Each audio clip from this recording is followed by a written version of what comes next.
My best friend John and I were both Boy Scouts, and we really enjoyed camping. While working on our merit badges, we had to camp some distance from the others, with no tent and minimal provisions, a .22 caliber rifle, a portable CB radio, a small piece of rope, a few knives, and that was it. One of the knives had a compass and fishing tackle embedded in the handle. We talked to my parents about setting up camp on a local mountain. They agreed, and we set off. We followed the abandoned railroad tracks that run along the mountain. We traveled about 4 miles from my house and climbed to the top of the mountain where there was a clearing. From the porch of John's house, we could see the clearing on the mountain. Our parents joked that they could see any fire through binoculars and wanted the fire to burn all night. Nothing out of the ordinary happened during our hike. We spent a lot of time on the mountain, using old logging roads halfway up and then turning onto small trails to get to the clearing. Along the way, we met a young couple in their 20s or so. We waved at them but didn't speak to them. Around 3:00 p.m., we reached the clearing and started building a small hut and building a fire. The terrain we found ourselves in was open, almost treeless. Lots of rocks and huge boulders. The huge boulder rocks were a landmark for our parents, as they were visible from almost everywhere. Nothing much happened for the next few hours. Every 2.5 hours we communicated on the CB radio. We used the local fire department channel. This channel was used by the local fire department to communicate about nonsense like NHL games, fart jokes, and the like. Every time we checked in, about 20 people would respond by making jokes, but it was incredibly safe, so we didn't mind. Like I said, nothing out of the ordinary going on. That is, until about 11:04 p.m. I only knew what time it was because we had to check in within 30 minutes. We sat around the campfire talking and joking about who would call CB this time. And then we heard a loud roar, and it wasn't a gunshot because we knew what they sounded like. It was a 10-second rumble that bounced off the ground and the ground vibrated slightly. We looked at each other and I asked, "What the hell was that?" John smiled broadly and joked that I had farted. We laughed and I pointed to a large boulder where the sound seemed to come from and jokingly said, "That's your ass over there." John is a man who has always been fearless, so he got up and continued to joke as he walked toward the boulders. John, fresh out of the light of the campfire, was barely distinguishable against the night sky. I remember his words when he said, "Hear us. Come and hear us, you." I laughed and said, "Who are you going to be, John? Who are you going to be?" After waiting at least 30 seconds, I got up and walked over to John, knowing he was going to jump out, scaring the hell out of me. Walking over to the boulder where I lost sight of him the last time, I said, pouting, "If you scare me, I'll remind you when you fall asleep." I got to the boulder and couldn't find John. I yelled at him to go away, give up, go away. About 5 minutes of searching around and then over the big boulders. I was just terrified. I don't know why, but a sudden pain of grief swept over me, and I was just petrified. I ran back to the fire, grabbed the radio, and started calling for my dad. "Dad, John's missing. I'm afraid." "Daddy, I think someone's after me." "Daddy, Daddy, Daddy." I still don't know why I instinctively started screaming into the radio. Looking back all these years later, I realized it had only been 5 minutes since I had seen him, but for some reason I was very scared. Many people on the radio responded, "We are on our way. Keep firing so we can find you." Then my father uttered words that haunt me, and now that I talk about them, they make me afraid again. He said, "Brian, take your rifle. Stand with your back to the highest cliff and shoot anything that doesn't have a flashlight." I still don't know why he said that. He never told me, and why he said it has also gone to the grave. But I did as I was told. I dropped the radio, grabbed my .22, and pressed my back against a rock in the firelight. It seemed like an eternity, but it was only 20 minutes after my dad said what he said, and half of law enforcement and firefighters were on the scene. I remember from where I was standing, I could see the headlights and lights of the ambulances coming up the mountain, going up the old logging road and heading toward me. As they pulled up, everyone was yelling, "Brian, don't shoot, we're here, don't shoot." That night, about 50 people came to my shouts, and wasted no time looking for John. But no one could find him, or any sign of where he had gone. The only thing we found was a big knife with a tool in the handle and a flashlight on top of the boulder where John had disappeared. This was very strange because they were in the shed along with the rest of the ropes we had. How the hell did they get there? It took a total of 3 days to find them. I was questioned by all the law enforcement officers, and before that I was questioned by the FBI as well. The young couple was questioned, and nothing.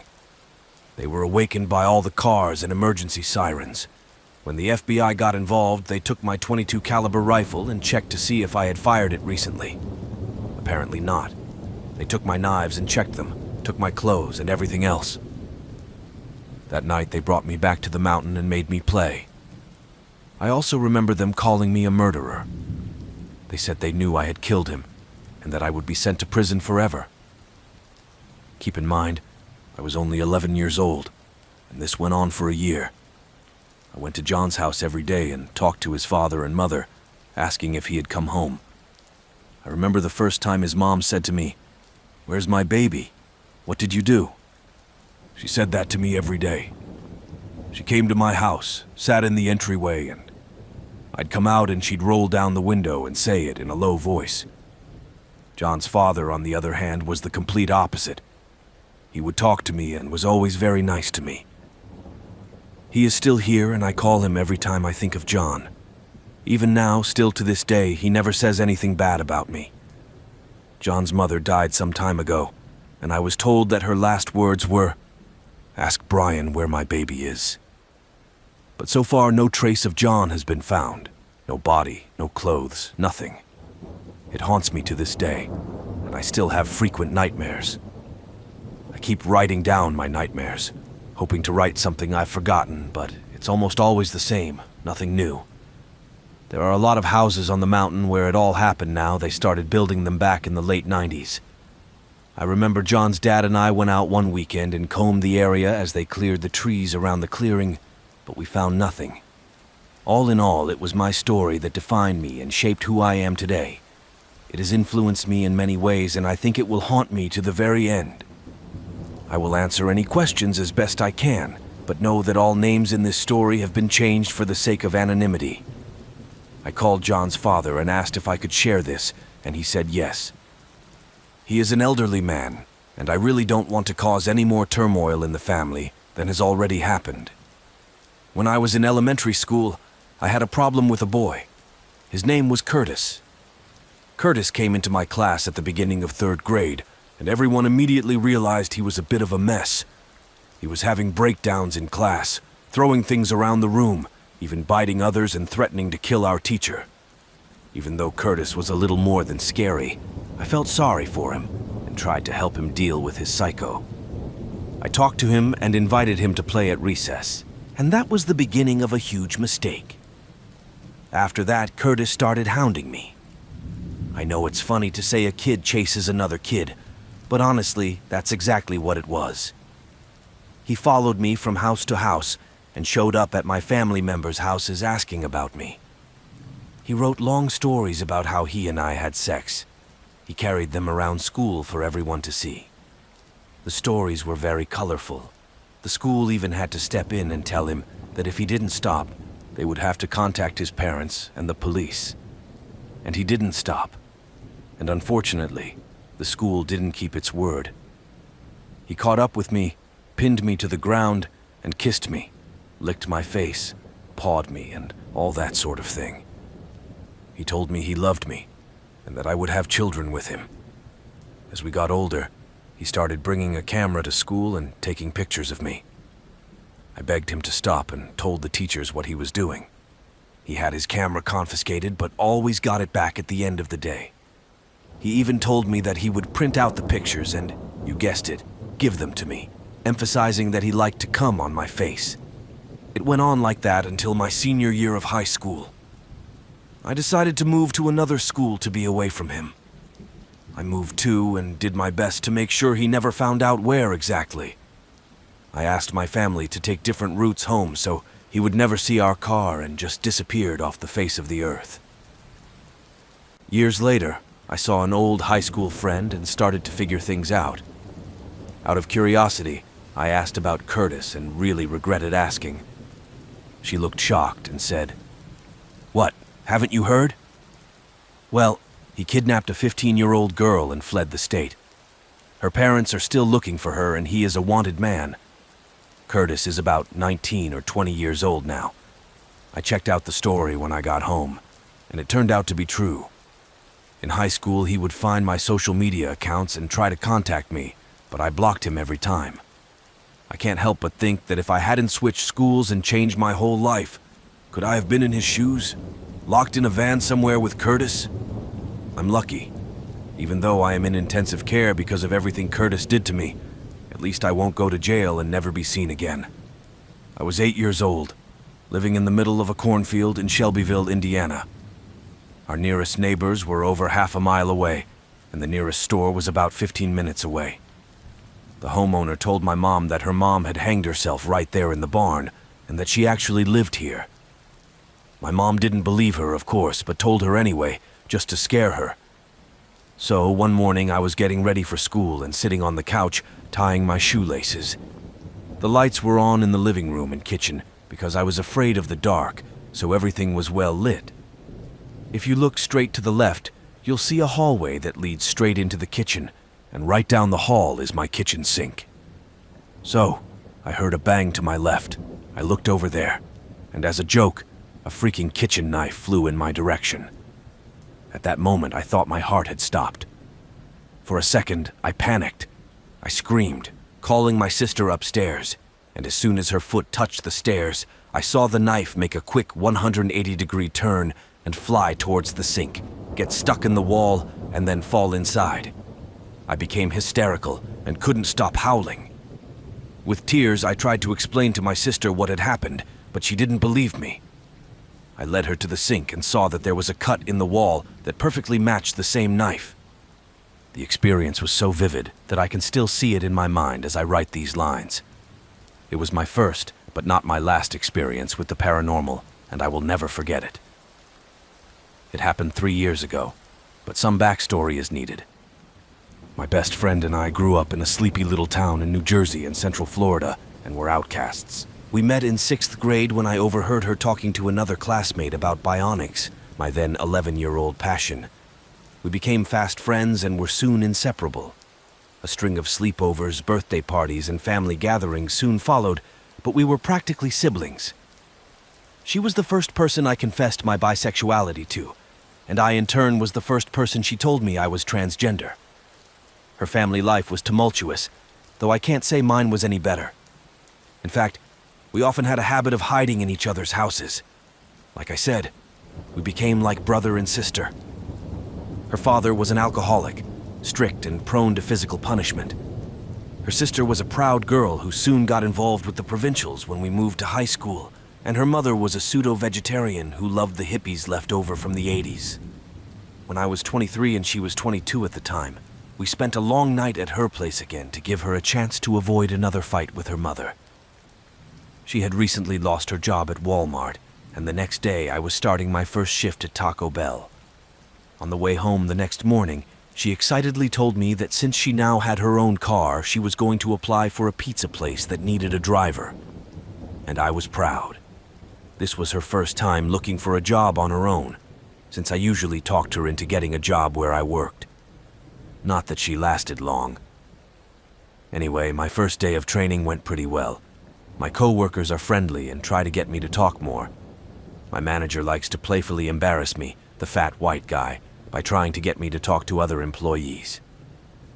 Since it was a school day, the shift wasn't very long, but I got up early in anticipation, and it was my first day of work in months.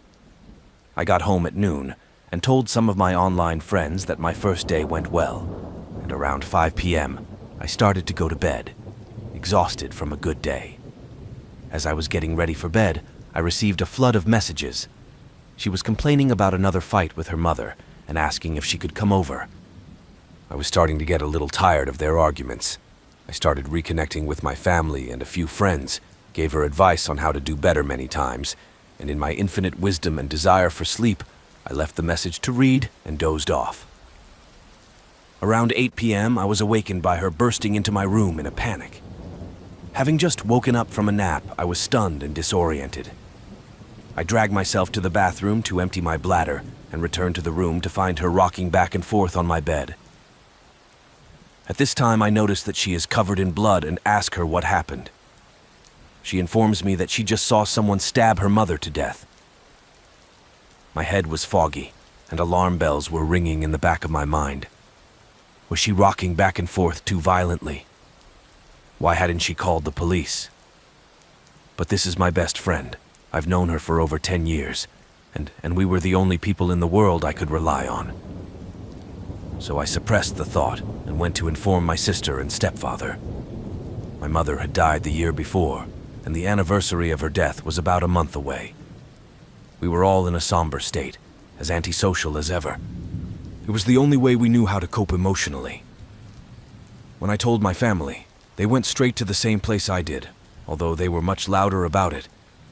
I make excuses that I know are lame and go back to my room with the phone in my hand.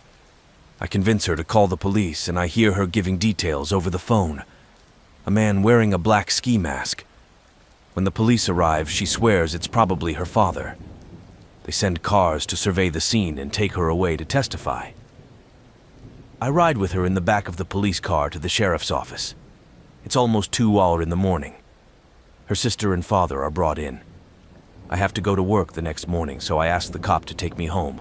I can't sleep for a long time in the morning, and the next day at work I am very quiet until my supervisor asks me what happened. I inform him, but decide to work the rest of my training shift. When I get home, my sister informs me that she has confessed. Her mother threatened to kick her out of the house because she can't get a job, and in a rage, she took a kitchen knife and stabbed her several times. My mind froze like a malfunctioning computer, and I turned to face the monitor. At this point, I was talking with Discord, and all I could weakly say was that my best friend had confessed to killing her mother before hanging up and just lying on my bed. Her last trial was on the 7th of this month, but I don't know the outcome. My grandmother told me that she agreed to a life sentence rather than the death penalty. I have to admit that part of me wants to challenge this, demand the death penalty for ridding the earth of the shadow of such a peaceful and caring woman. However, a large part of me is just glad she was punished at all. This was probably 5 or 6 years ago. After meeting up with a couple friends stationed outside a bar, my friend Robin and I decided to end the bachelorette party early at 1 a.m. I'm not good at memorizing street names, so bear with me. We went to Rocket Bar, so you know it's close by, but got in the car and drove. We drove a little slow because we didn't know the area too well and didn't want to miss any turns. I rolled down the window because I get a little dizzy when I drink. The streets we were driving down were a little deserted at that point. But then we heard a scream, and a very loud scream. It was clearly a woman's voice, and we slowed down to see what was going on. Robin was driving and I was in the passenger seat. To our right, we saw a woman clutching her chest, crying and running out into the street. Robin locked the door and carefully lifted my window, leaving it open just an inch. And thank goodness for that. A woman came to my window and said, "I need help." I asked, "What's wrong, dear?" She repeated over and over again that I needed help.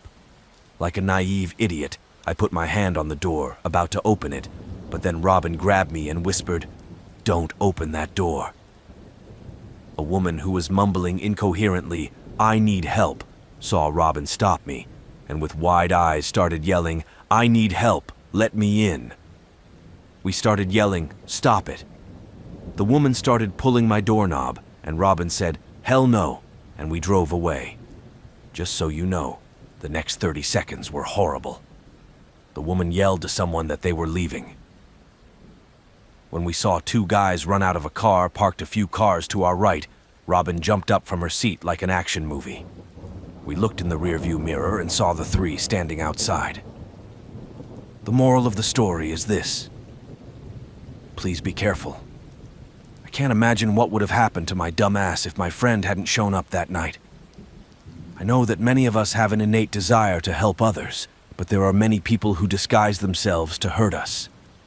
Watch your surroundings and lock your doors in DC because, like me, you may save your ass one night. Before I begin, let me say, yes, I made a lot of stupid decisions. Yes, I probably should have called the police, but there you go. So, when I was about 15 years old, I lived alone in a 2-story house. Although there were bedrooms upstairs, I always slept on the couch in the living room. This happened for 2 reasons. First, it was located in the center of the house, so I could hear everything. And second, it was equally shared from all the exits. One night, around 2 o'clock, I heard someone shaking the front doorknob. It was a slow, careful jiggling, as if they were trying not to be heard. When the door didn't open, they didn't stop. Gradually, the swings became less careful and more irritable. They lasted at least 2 minutes. Then they headed for the back door, which was also locked. I didn't want to call the police because I was an emancipated minor living alone. I didn't want to be placed in foster care, and I didn't want my parents to get in trouble for not taking care of me. Eventually, the rocking stopped, and that night I lay awake waiting for them to try other entrances, but nothing happened. Several nights passed, and I was awakened by the sound of a door opening upstairs.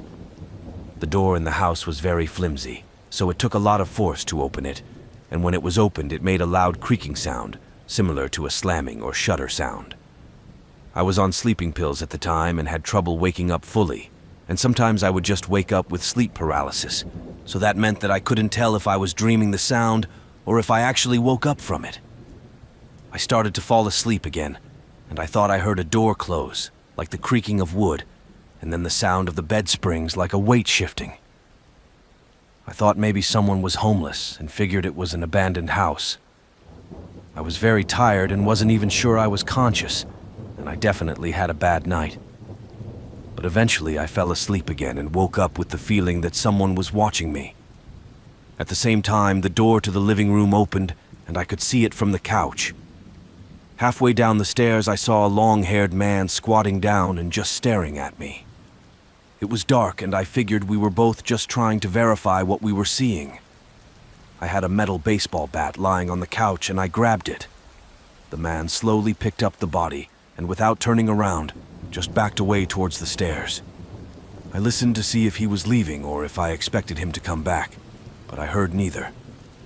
It was like he was just standing at the top of the stairs waiting for me, and I never got to sleep that night. I didn't hear anything until dawn, and when I went to school in the morning, I was very doubtful about how I really felt. Later that night, my boyfriend came over, and as we were walking up to the house, he said, "Hey, your window is open." I looked, and the room with the closed door was wide open. I told him how I felt the night before. He helped me look around the house, and finding nothing, I closed the door and locked the windows. I figured it must have been a lost man, and as soon as he realized someone was living there, he left. I stayed there overnight anyway, but I didn't take sleeping pills. And how grateful I am that I didn't, because I woke up to the door opening again, and this time I realized what it really was. They knew someone lived here, but they had come back anyway, which meant the situation was getting pretty dangerous. At the time, I didn't value my life much, and I wasn't afraid of dying because I knew where I would end up. I also decided that I wasn't going to hide in my own house. So I grabbed a baseball bat, turned on the lights, and went straight upstairs. I yelled something like, "Listen, buddy, I'm on my way up. Come out when I get there." I didn't hear anything and prepared for the worst. I checked the rooms and closets but found nothing. All the windows were closed. I checked the stairs and found nothing either. I felt pretty stupid not finding anything, but still didn't sleep that night. The next day I went to school and saw that the window was open again. It occurred to me that I hadn't checked under the beds when I was looking. I didn't have my bat with me, so I ran away. But the thought that an intruder could have been hiding under the bed while I searched the house makes me nervous, to say the least. I'm somewhat glad I didn't check. Had I bent over and come face to face with the man under the bed, the story might have ended very differently. It happened when I was a freshman in high school. I had a friend who lived in my neighborhood who asked me to go to Dairy Queen with him to buy a vape mod from a girl at his school. Let's call him Tyler, So, after school, I met up with Tyler at our apartment complex, since he had also just finished his classes. We went to the Dairy Queen, which was about a mile up the street. It was in the middle of winter, and it was very cold and rainy, so the walk took about 30 minutes. We got to Dairy Queen and waited an hour for the girl, who never showed up. She finally texted Tyler an hour after letting him know she was getting ready and said she couldn't give him a ride, which wasn't true because she apparently lived in the neighborhood of Dairy Queen. We got mad and went home. We talked about how we were going to take a hot bath when we got back. From what I understood, there was a big Walmart store that we had to walk past to get to Dairy Queen. Before we got to the Walmart, we had to pass another apartment complex. There was a girl there named Carly who was dating her friend Dre, and we stopped by her apartment because Tyler saw her outside taking out the trash and wanted to flirt with her, which he did with every girl he dated. When we arrived, she was visibly upset, and you could tell she was crying. She told Tyler that Dre had dumped her. FYI. Dre used to be Tyler's best friend, but they had a falling out a few days before this story. The three of us were hanging out at the house where Tyler and I lived, and Dre was there. He's actually an old family friend of mine. So after a few minutes of Tyler and Carly talking, we finally left and headed home.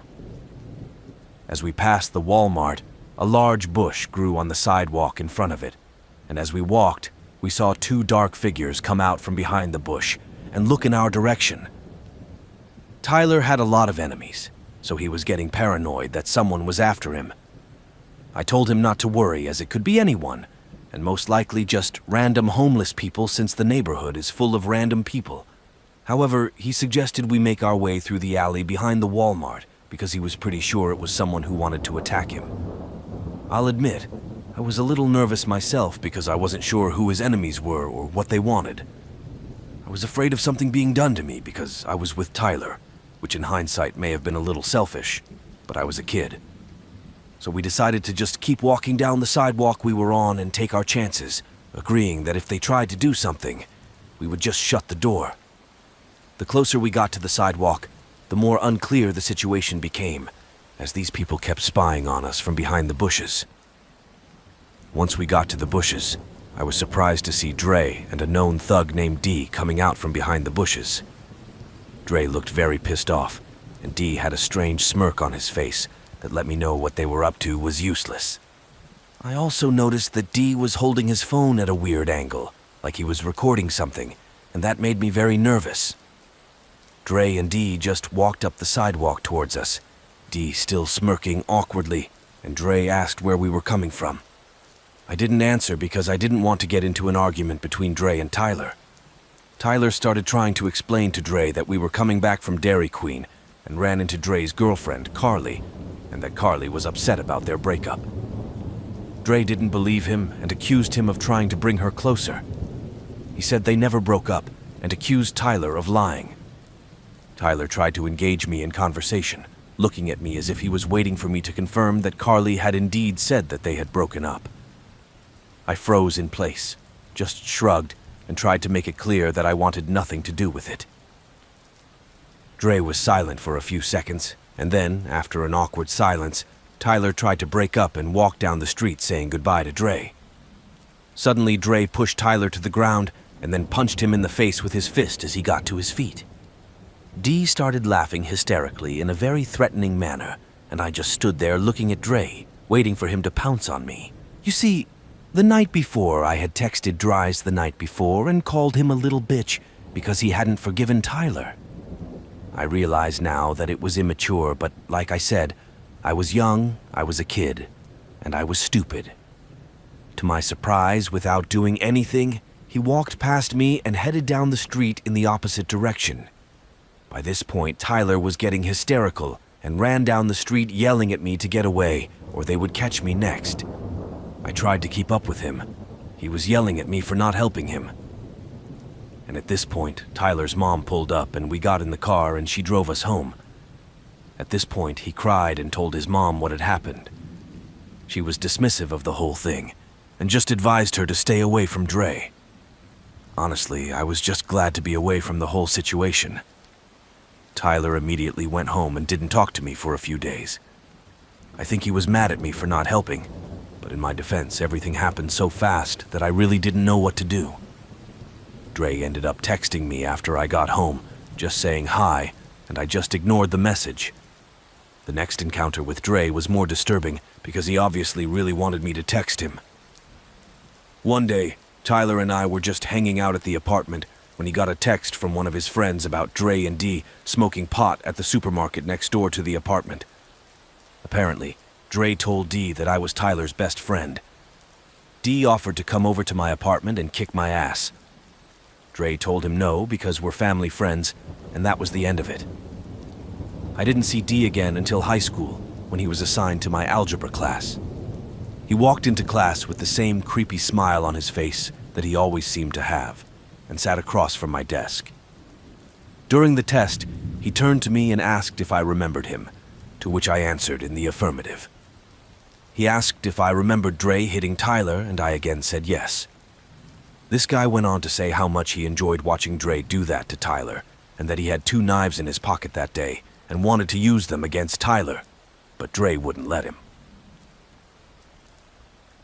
Fast forward to 2018, and my fiancé and I were walking around Sears trying to find baby clothes for our soon-to-be-born son. I hadn't heard from Dee or Dro since high school, and then I got a text from an old high school friend that Dee had been arrested for allegedly shooting a girl in the back of the head at a party. She allegedly refused to sell him cocaine, and he shot her in a fit of rage, fled the scene, and was soon arrested on attempted murder charges, as the girl did survive. She also made a full recovery, which is very surprising.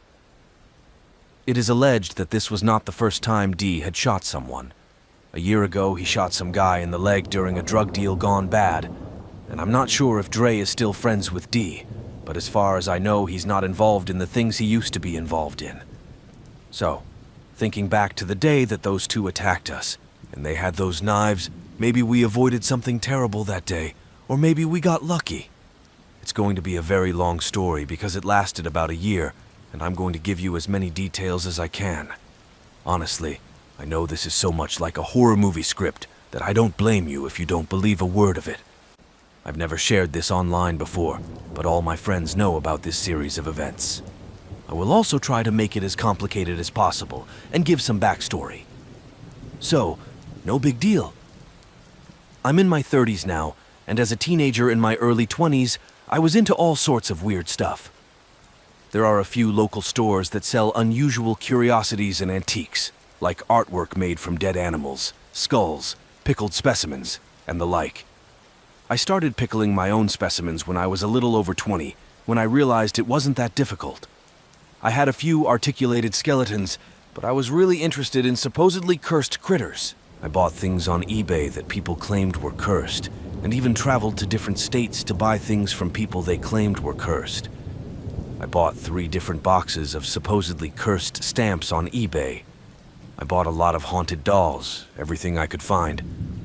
I also had some weird taxidermy stuff, a couple of 2-headed chickens, a snake with 2 heads, etc.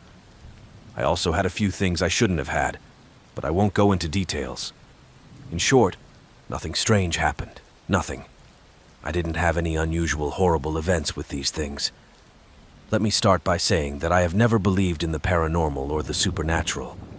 I wouldn't say I'm a skeptic or anything like that, because I think in order to use that term, you have to delve into something and decide it's unrealistic, and act from that perspective. I don't mind saying I have no idea what it is and can't explain it. I won't say I don't believe in ghosts either, because I don't know what a ghost is. I've always loved aliens and was obsessed with them when I was younger, but I've never fully believed in them until now. I just like the idea of them. I've never seen aliens or seen any real evidence of their existence, despite watching documentaries and late-night parties on the History channels. So when it comes to paranormal phenomena, you could say I'm like Fox Mulder. I want to believe, but I never have. In any case, it goes without saying that my mind has become much more open since the events that followed. Although I won't pretend to tell you exactly what happened. So I'm about 21 years old, and at the time I was working at Walmart. We had steps that we smoked on, which were near the tire shop, and led to the parking lot of another building. One day I went outside to smoke, and being alone, sat at the top of the stairs. While I was smoking, I noticed a paper bag under one of the bushes. I don't know why, but I looked at it. I expected to find an empty beer bottle or something, but inside the package was a porcelain lamp. Honestly, it didn't look particularly creepy. It didn't have bloodshot eyes or anything. It just looked like something that would have been sitting on my grandmother's shelf. It had a red ribbon around its neck, and it looked brand new. When I picked it up, underneath it in the bag was a note. "Take me home. I'll be a good bitch. I promise." No, it was true. That's exactly what it said. It was written in red ink, and maybe it looked like a woman's handwriting. Either way, it was very neat. It was written on one torn-off piece of regular notebook paper, and it was written on a piece of paper. Again, I know how silly and formulaic this note sounds, but it really was. Oh, and of course, I bought the thing at Walmart and hid it under the cash register because I was obviously really going to take it home. I showed it to my friend who worked there, and I said, "Dude, look what I just found on the street. Look at this note." And he said, "I probably shouldn't take it home, but of course I was going to. I live for that kind of thing." Anyway, as soon as I put it on the floor, I realized that it was actually a music box, because I shook it, and it must have played. I looked at the bottom of it and saw one of these metal pins that you have to turn, and they played a tune. I turned it on, and honestly, it was the scariest tune I'd ever heard. It wasn't terrible at all. I was even disappointed because if you wanted to prank someone with some kind of scary object, this thing was doing it all wrong. I don't know what the tune was, never heard it before, but it wasn't sinister at all. But then the end of the workday came. I got in my car, came home, and showed the thing to my then-girlfriend. She was into the same weird stuff I was, so she was just as excited about this amazing find. We set aside a space in her dresser for it and have called it the lab ever since. And it all started right away, literally the next day. My ex and I don't have the best relationship. I spent most of my time in the living room, and she spent most of her time in the bedroom. I would work until about 11 p.m., come home and sit at the computer playing games until 3 a.m. Then, when she fell asleep, I would go to the bedroom and go to bed as well. So we didn't spend a lot of time together, and we both enjoyed it. The next day, I'm sitting in the living room, and I hear rustling coming from the kitchen. From my computer, I could see the entire kitchen and assumed it was one of our 2 cats fiddling with something. But in fact, both cats were lying on the floor and looking at the kitchen. Just as confused as I was. The sound seemed to be coming from the top of the refrigerator, and there seemed to be something rustling among the cereal boxes, bags of chips, and more. At first I thought it was a mouse, since we had already found a mouse in the house, the first individual I had marinated myself, so I went into the kitchen to see if there was a mouse. I turned on the light, and as I walked into the kitchen, I heard what can only be described as a noise of indignation. I only watched Damnation once because it was one of the few movies that truly scared me. I'm not easily scared, and I'm not a big fan of horror movies, but something about that long, frog-like quacking sound that The Assault made really scared the hell out of me when I was younger. The only thing that ever really scared me, at least lately, was the screaming bear in Annihilation. But anyway, I went to the refrigerator and then I heard the sound of pain. It also startled me, because it's literally one of the few things I've ever truly feared, and it was coming straight from the top of the refrigerator, where the rustling came from. I froze in place, as did my cat. They didn't want to go near the thing either. I didn't know what to do. I was literally on the verge of passing out. I tried to formulate it in my head, and decided that the refrigerator must be broken, and the fan or something inside it must be making a squealing noise. I put that thought in my head, and I leaned back in my chair and put on my headphones. Admittedly, I left the lights on. I usually just sit there in complete darkness. Mentally, I tried to convince myself that it was the refrigerator making noise, but it was getting harder and harder to do so. Plus, I was panicking and thinking, what do they say in movies and shows about ghosts and stuff? Don't admit it exists, right? So I became the father of horror movies, just said the fridge was broken, and went back to playing. WoW is on the verge of going out of its mind. Use leather and use headphones to drown out the noise. I actually sat there a lot longer than I usually do playing WoW because I was too scared to move or take my headphones off. I had this horrible thought in my head that as soon as I took my headphones off, I'd hear a noise right next to my ear, turn around and see some old lady with a blank face next to me or some shit. And if indeed, I have no idea how long the noise lasted or when it stopped. I literally sat there until dawn. I never fell asleep and used the Elvis playlist, chatting with my guildmates, and WoW to distract myself as much as I could. But I literally sat there, frozen with terror, all night until the sun came up and my girlfriend woke up. She came into the living room around 8 a.m. and got mad at me for not going to bed. She complained that I was playing too many games, even though we both knew she didn't want me around her any more than I wanted to be around her. But aside from our relationship problems, she kept coming to me with questions about me staying up all night on the computer, and I just said I didn't want to talk about it. And she seemed to let it go. True, she softened a bit, looked a little confused, but I think she realized I was scared. Then she started to scare me even more. She showed me her hand and told me that last night I had been scratched to death by a cat. And indeed, you could see some sort of cat scratch all along the length of her forearm. The problem is that she kept the bedroom door closed all night, and as I said, both cats were in the living room with me, and I didn't get out of my chair all night. In other words, no one let the cats into the bedroom. They stayed in the living room with me all night. In fact, when dawn finally came, they were still standing in almost the same spot, looking at the kitchen, as when I came back into the game. I didn't say anything about it. I just said shit, and felt like calling it now. But because I didn't get enough sleep, I called work that day, when really I just really wanted to go. So I did something unusual. My girlfriend and I went bowling all day, then to a movie, then out to dinner. And I was clearly acting weird because we never did anything together, and I was clearly trying to avoid the house. I asked if she wanted to go night fishing, and she finally asked me what the hell was going on. I told her nothing, not wanting to talk about it. She declined my generous offer to see in the dark, and we just drove home. We began our nightly ritual. She retired to the bedroom to watch TV, and I stayed in the living room. That noise of resentment started an hour after I sat down at the table again. This time, as soon as it started, I forced my utterly exhausted body to get up and walk down the hallway to the bedroom. I left my computer with WoW open and said I wanted to watch TV. My girlfriend again pointed out that I was acting weird, and again I refused to talk about it. There wasn't a sound of resentment coming from the bedroom, because I was so grateful to her. I took some Benadryl and fell asleep with her, that is, a few hours before I would normally fall asleep.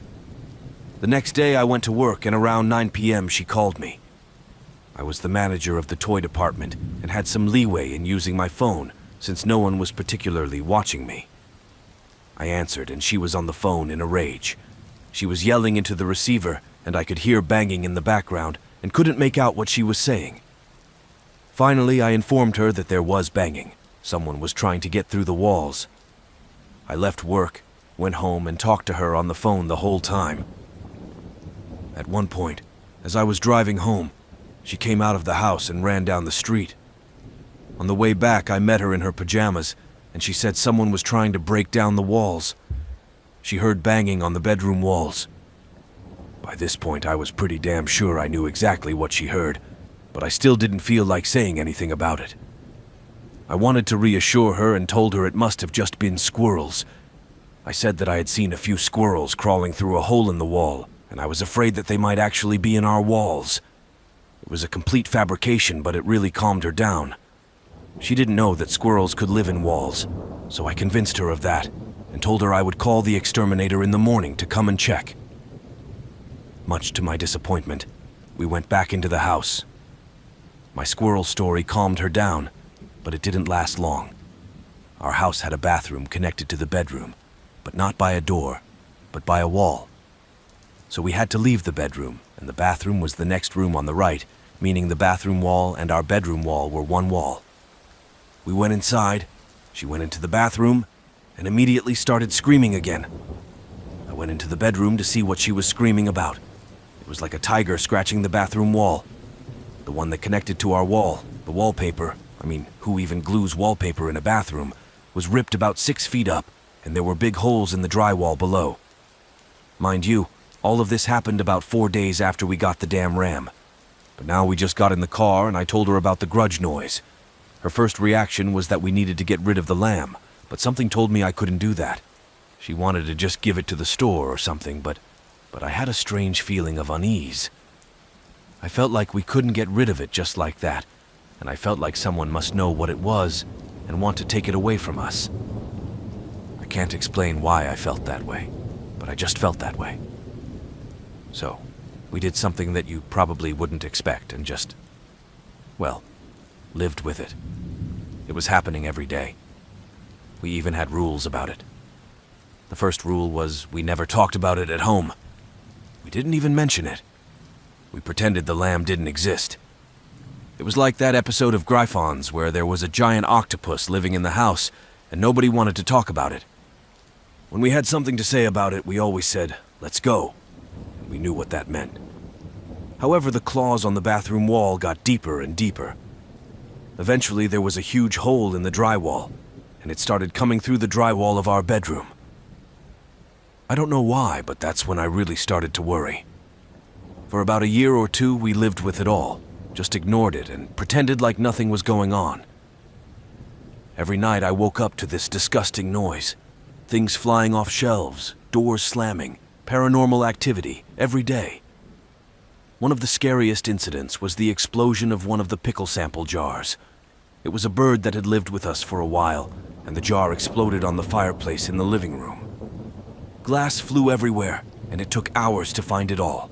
And the bird itself also completely exploded, scattering body parts all over the living room. Honestly, it was just hell, and I had a few friends who I told about it every day on my way to work. They would ask what the lamb was doing, and I would tell them some horror story from the day before. Because up until that point, it was literally an everyday occurrence. But as time went on, things fell into place, and we just couldn't ignore it anymore. My girlfriend was waking up almost every day with bruises and scratches, and it started to look like she was doing genital mutilation. She had a lot of piercings and tattoos, so the pain didn't bother her too much, but she didn't really like washing the blood off the sheets every day. And when it got to be too much, I was sitting in the bathroom, looking at my phone, and I heard a woman's voice say, "Hey, come here!" I finished my business, went into the bedroom and asked, "Did you call me?" And she said, "I was really hoping it was you." About 6 months went by, and then she started talking, literally talking. She sounded like a little girl. I know it sounds a little corny and silly, but every once in a while he would talk and we could hear him. Obviously, we never answered him. Everything we read on the subject told us to never, ever respond. At night, we heard him knocking on our door and saying something like, "Hey, can I come in? Please let me in." I know you probably ignored this and thought it was some overly long and poorly written horror story, but I can assure you it's not. Her whole family knew about it, and so did all my friends. Everyone knew about it, and when friends came over, they would ask us about some of the things Lamb had ruined, like what happened to the bathroom wall, and we would just nod our heads and they would understand. Eventually, no one else came to our house. Everyone said they were scared of the place and were afraid to just walk in. Even her parents stopped coming. Her mother wouldn't even drive down our street. But still, we ignored it as best we could. Until one evening, as I was sitting at my computer, a voice behind me said, "Hi." I thought it was my girlfriend, and without turning around, I asked, "Yes, how are you?" And the voice replied, "Nothing." I realized later that it wasn't her voice. I turned around, but there was nothing. But then I realized I had just broken a cardinal rule, and I spoke to her. I almost passed out, grabbed my girlfriend and told her what I was doing while we were in the car. She continued to call me an idiot for an hour and asked me what we were going to do now. So I finally decided it was time to do a little local paranormal investigation. I contacted a local paranormal investigation agency and sent them an email with a more condensed version of everything I just told you guys. A few hours later, they responded and asked me to send them a picture of the lamb. For the first time since the day we put him on the ground, I actually touched him. It should also be noted that for some reason he just wasn't collecting dust. But I put him in the middle of the kitchen table, pulled out my camera and took some pictures. I emailed the pictures and then nothing. Up until that point, these people had been responding to me for a few hours, and now suddenly a whole day had gone by. Then 2 days, and in those 2 days, things escalated tenfold. I mean, the house was never quiet now. The noise from the garage could be heard outside the house. It just wouldn't stop. Half the electronics didn't work. The TV barely worked, flickering constantly. The electricity was on and off. Faucets were on and off. The garbage chute was running. Doors were slamming and opening non-stop. Everything was out of control, and we just couldn't stay in the house any longer. Keep in mind, I wasn't rich. I lived paycheck to paycheck at Walmart, but we rented a hotel room. I took my laptop with me and wrote to the Paranormal Investigation Service again, and this time they responded and said that the woman who answers emails is also their psychic, or something like that, and that when I sent her the pictures, she locked herself in her house and hasn't left the house in 2 days. They told me that they were sorry, but that everything I had was not to their liking. Well, that's great, isn't it? My house is haunted, and now it's freaking out because I talked to it, and paranormal investigators won't even contact it. I thought about calling a priest or something, but I'm not religious and I didn't know if I needed to believe in God or something else to make it work. So I contacted another paranormal investigation company in the area, sent them the same pictures and basically begged them for help, and this time they did respond and were helpful. They drove about 2 hours to help us. When they showed up at our house, nothing had happened. All the doors were closed, no sounds, nothing. And then they brought out all these gadgets, and I'm not going to pretend I know what they do or what they're for. Some of them glowed, some of them beeped, some of them played. One of them was shooting little lasers all over the house. They had voice recorders, microphones. They looked around the house, went around the house, waving electronics in different places. I don't know exactly what they were doing, but I at least appreciated that they seemed to be trying. But the amazing thing is that they got nothing. Nothing happened. I even recorded it on camera. Then, all of a sudden, something happened. My camera suddenly stopped working. The battery literally died. All their noise equipment started making noise, and there were 3 people there, and they started talking to him, like, "If you're here, give me a sign." And then they asked him to knock for some reason, and it all went on for about 2 hours. They finally finished, and the woman who was with them said she didn't think our lamb was possessed by a spirit. She said it wasn't a person, but something else. She said he was pretending to be a little girl to try to trick us, and the fact that we weren't tricked made him angry. They left and said she would call the next day to say she knew someone who could pick him up. I couldn't figure out who would want the thing, but my friend and I slept at the hotel again, and the next day I got a call from the woman. She said she had spoken to one John Zaffis, and that he was excited and wanted the item. I didn't know who he was at the time. She told me he was a ghost collector, but that didn't mean anything to me. They said he had a paranormal museum or something. Finally, they went back to the house and got the lamb and mailed it to him. I found out later that this dude hosted a whole TV show and was the nephew of Ed and Lorraine Warren. And that was the end of it. As soon as this dude from Zapfus agreed to take him on, everything stopped immediately. We didn't have any more weird accidents, but I never fixed the bathroom wall, and when we parted ways, it was left as it was to the people we sold the house to. I wonder what they thought of it. But anyway, I recently, in the last 6 months, watched the movie Enchantment. In a very brief scene from Enchanted 2, there's a shot of Warren's daughter sleeping in her bed. And on her nightstand is a lamp identical to the one I had, and when I saw it, I almost cried in horror. Although the one in the movie has a blue bow around his neck and I'm pretty sure mine is red, The one in the movie doesn't look like a music box either. But before anyone asks, yes, I do have pictures I sent to the original paranormal team, but if you really don't want them, I wouldn't even touch the memory card they're on. A few weeks ago, warm weather arrived in our area, and my family and I decided to hike the local Appalachian Trail. We had been walking for 25 minutes when my wife suddenly stopped, as if startled. My daughter was sitting in a hiking chair attached to my backpack, and I slowly led us to my wife. At the side of the trail, we came across a large rock with a biblical inscription painted on it. I read it aloud. I flowed. Abharsan, Daniel, Sawab 5:23-28. The insistent style of writing and its intensity disturbed my wife. It was very strange to see such graffiti so far off the beaten path. But a T attracts everyone, so I guess someone did it. I looked up the explanation, and it reads, "My God has counted the days of your kingdom and brought it to an end. Tekel, you were weighed on the scales and found lacking. And Perez, your kingdom was divided and given to the Midians and Persians." As I look at this, my wife just wants us to keep going and starts walking down the path, and then I hear the crunching of branches a little ways off the path behind me.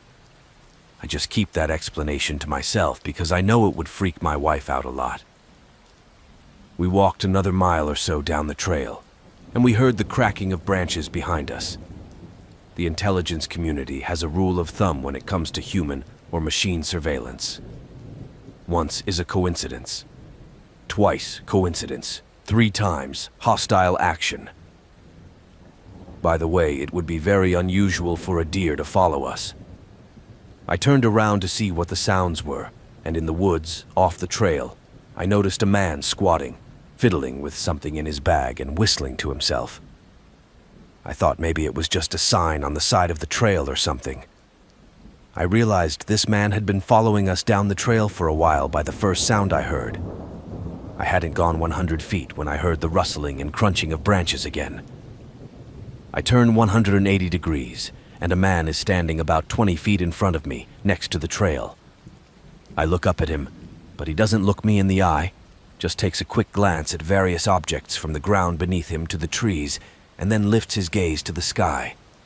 And then, looking up at the sky, he says, "Babylon's days are numbered. Mene, mene, mene, mene." I respond coldly and nonchalantly, "Hey, are you lost, buddy?"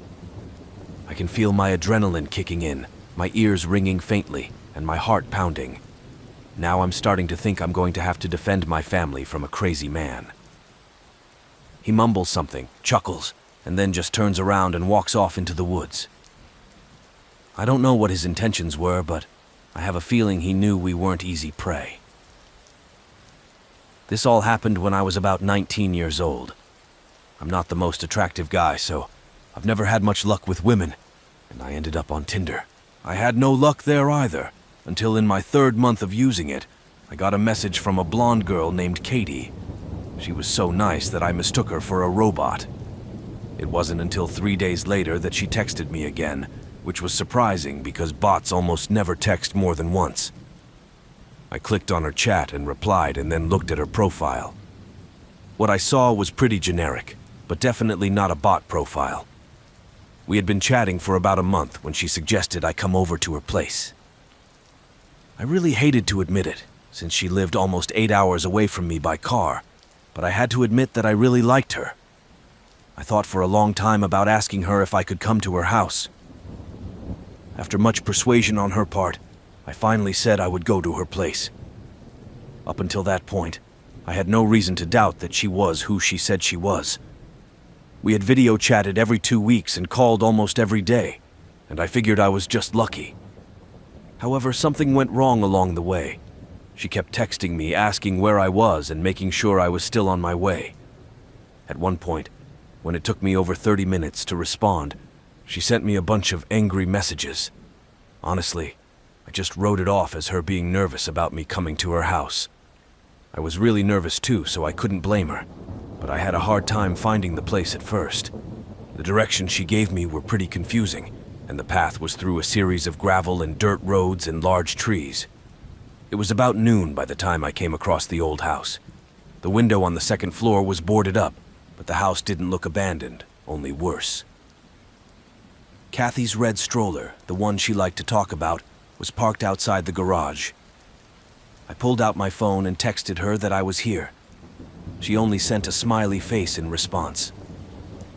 As I got out of the car to knock on the door, I noticed someone watching me from one of the second floor windows. I thought it was a little creepy, but figured it was just her dad or something.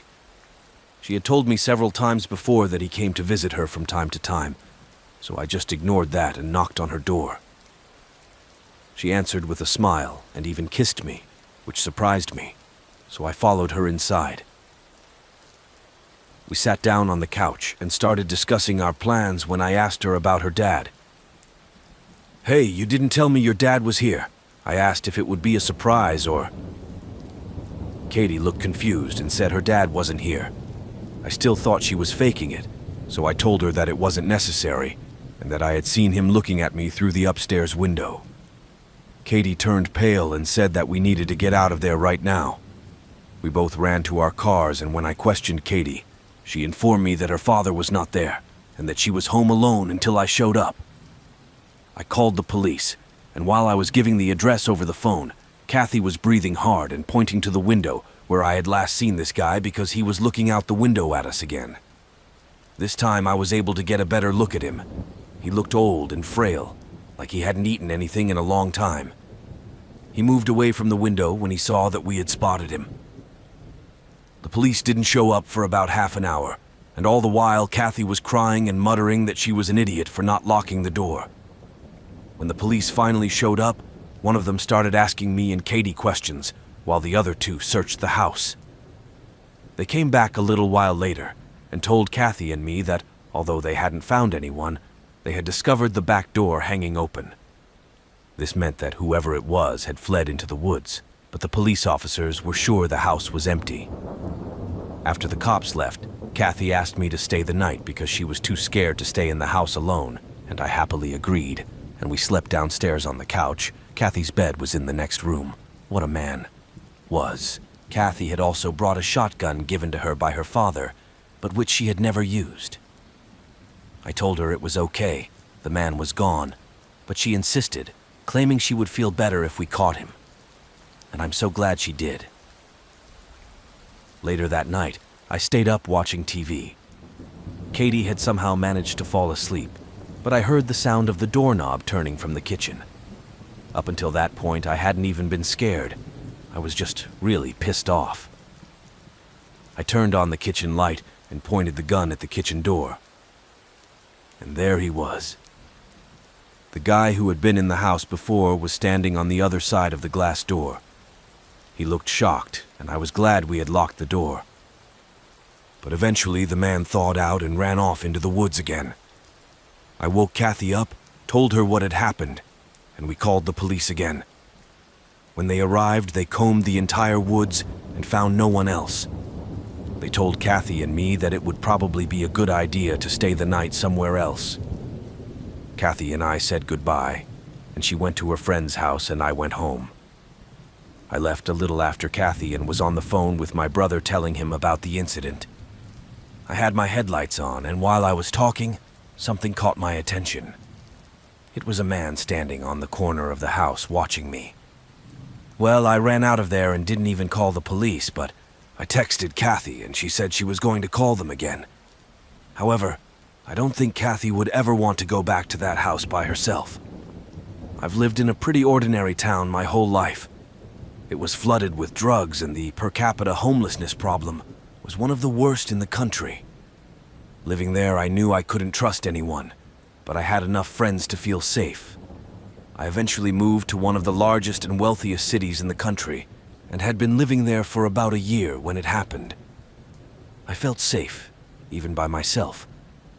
My school and home were outside of the usual tourist spots, and my neighborhood was populated mostly by wealthy retired couples or students like me. I felt safe walking to and from school alone, so I didn't expect this to happen. I usually didn't pay attention to strangers, mostly because I just didn't feel like talking to people. But that day, I guess I just felt like talking. I was in my neighborhood, walking home from school but still a few streets away from my house when I heard a voice over my music. I picked up the phone and stopped when I heard a man calling me. I looked around but didn't see anything and figured the voice must be coming from the car behind me. I don't know what was going through my head that day. I didn't just continue walking home. I walked over to the car. It was a tan SUV that didn't scream danger, but I mentally memorized the first 3 digits of its license plate, and when I got to the passenger window, it was already down and in the driver's seat. A man was sitting. He was about my age, well-dressed, with a button-down tie, and I found him immediately attractive.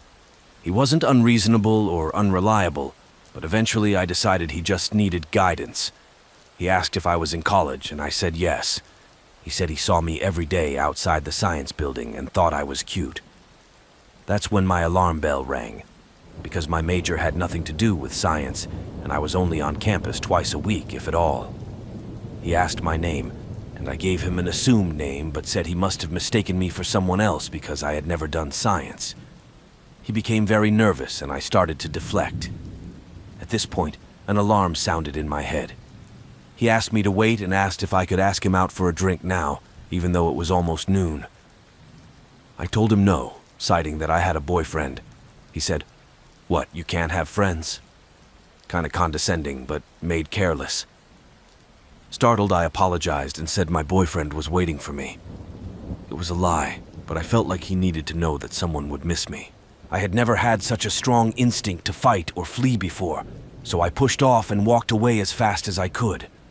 I must not have checked at that moment to see if he was following me. But the next time I went to class, I was walking down the street and stopped, recognizing the same car. I pretended to forget something and walked back home, texting my boyfriend on the way. After that, I stopped going to class for a month. A few days after that, I started going to work, and I was working a free shift, so I left the house around 4 in the morning. And even before that, I was very aware of my surroundings, especially before and after I got in the car. As I was leaving the house, I noticed his car 2 houses away from mine, closer than last time. I texted my boyfriend and told him about it, and we agreed that I wouldn't leave the house alone until we figured out what was going on. I work in an industry that attracts police officers, and there could be at least 5 hanging out in our lobby at any given time during the morning shift, so I've developed pretty strong and friendly relationships with some of them.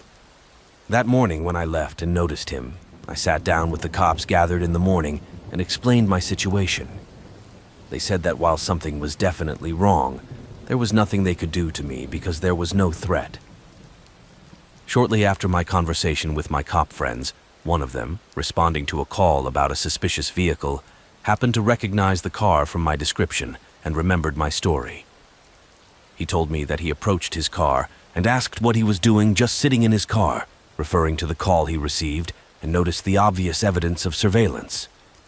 A camera, some notebooks, food wrappers, water bottles. They ran a background check on him and found he had an arrest warrant for assault with a deadly weapon and stalking. I was soon called in to identify him and testify. After he was arrested, I was told that apparently he had been stalking me for weeks. I've been trying to be more careful ever since. Although, anything can still